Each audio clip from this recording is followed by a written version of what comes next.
Bonjour, mon nom est Étienne Collins. Je vais vous présenter mon récit de déconnexion dans le cadre du cours EDM 1100. D'abord, je vais vous présenter un peu mon type d'utilisation que je fais de mes médias dans le cadre de toute technologie, là, dans le cadre de mes journées. Je vais aussi vous présenter ma journée de déconnexion, ce que j'ai fait et mes réflexions face à celle-ci.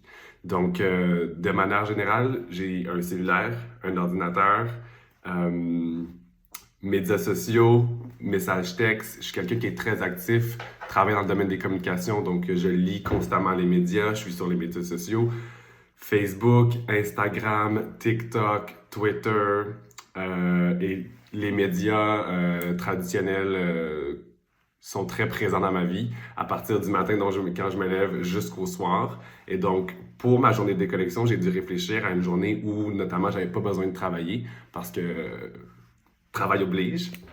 J'ai décidé d'y aller là, dans le cadre de Noël, la période des fêtes, pour déconnecter, préparer ma journée, puis le faire intelligemment pour m'assurer que je ne meurs pas tout seul chez moi en temps de pandémie.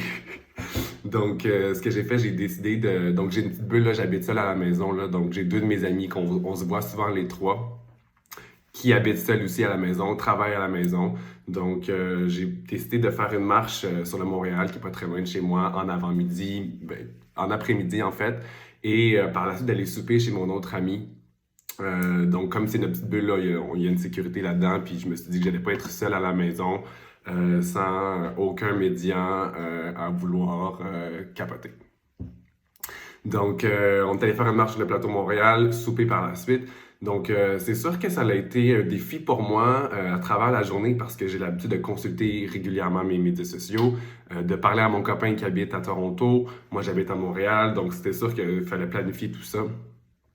Mais au fond, il y a un élément positif que je ressens de tout ça parce que il y a eu des moments de pause, en fait, certaines être plus paisible, plus relax, plus détendu, être moins dans la surconsommation constante de tous les médias qui nous entourent. Puis c'est assez intense des fois de voir à quel point c'est un réflexe constant de regarder l'heure, de regarder les messages, de regarder toutes les notifications qui rentrent sur nos celles, puis de voir c'est qui, c'est quoi, c'est pourquoi, c'est comment. Donc, le mot paisible, c'est un élément qui me revient beaucoup parce que ça a été vraiment une surprise.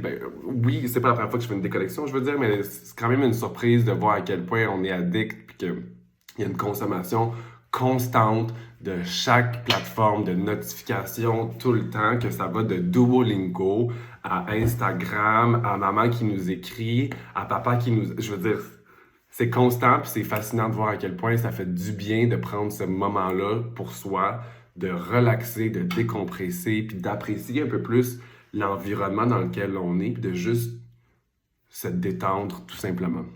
Bon, évidemment, il y a eu des moments où ça a été un peu plus difficile, notamment en transport, quand on marche, quand on est en métro, des fois c'est plus long.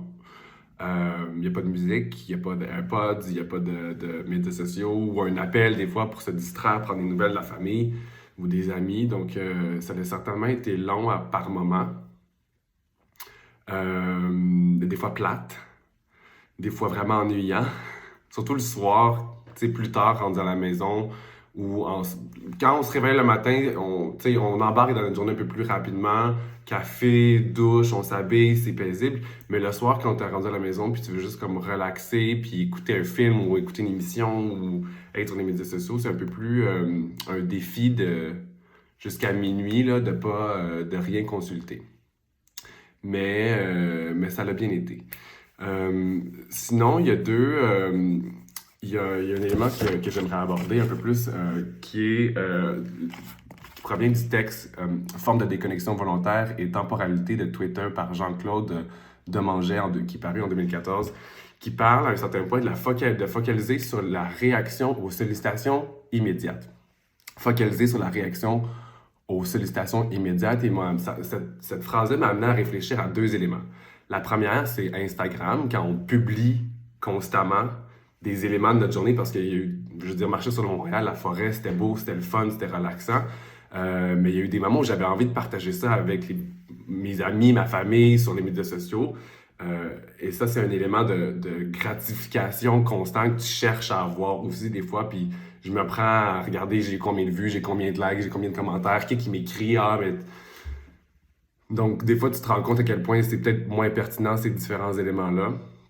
Et la deuxième, c'est vraiment plus au niveau de TikTok. Donc, celui-ci est un peu plus différent. Donc, au lieu de moi vouloir recevoir cette gratification-là, puis de ces sollicitations ou les réactions, c'est plus de chercher constamment du divertissement à travers les différentes vidéos que je vais consulter. Et donc, des fois, plus tard le soir, je vais être fatigué, mais je me dis, ah, juste 5-10 minutes avant d'aller au lit. Je regarde les vidéos, je veux du divertissement, puis j'arrive pas à trouver les vidéos qui vont me satisfaire ma soif de divertissement.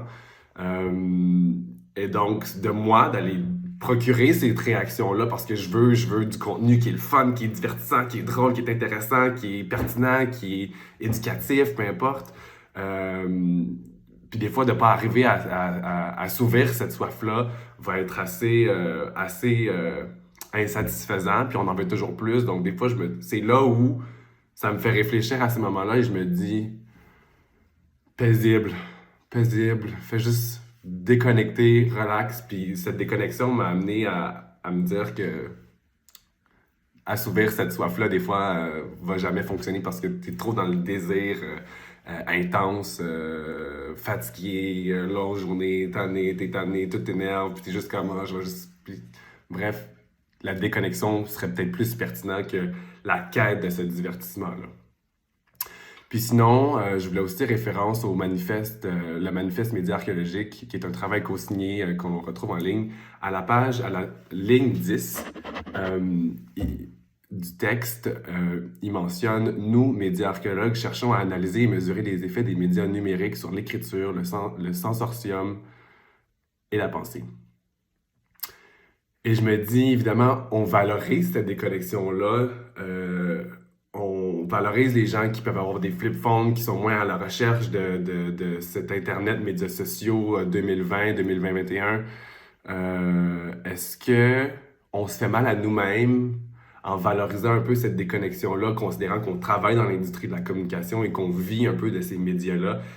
Moi, j'ai des amis qui font de la gestion de communauté à tous les jours. Donc, les journalistes, les médias, les relations publiques, est-ce qu'à long terme, ça peut devenir une tendance un peu plus globale une tendance qui pourrait nous nuire à nous, les gens de la communication? Donc, c'est peut-être quelque chose d'intéressant à voir à travers le temps. Puis, je me pose cette question-là. Donc, je vais finir là-dessus. Merci.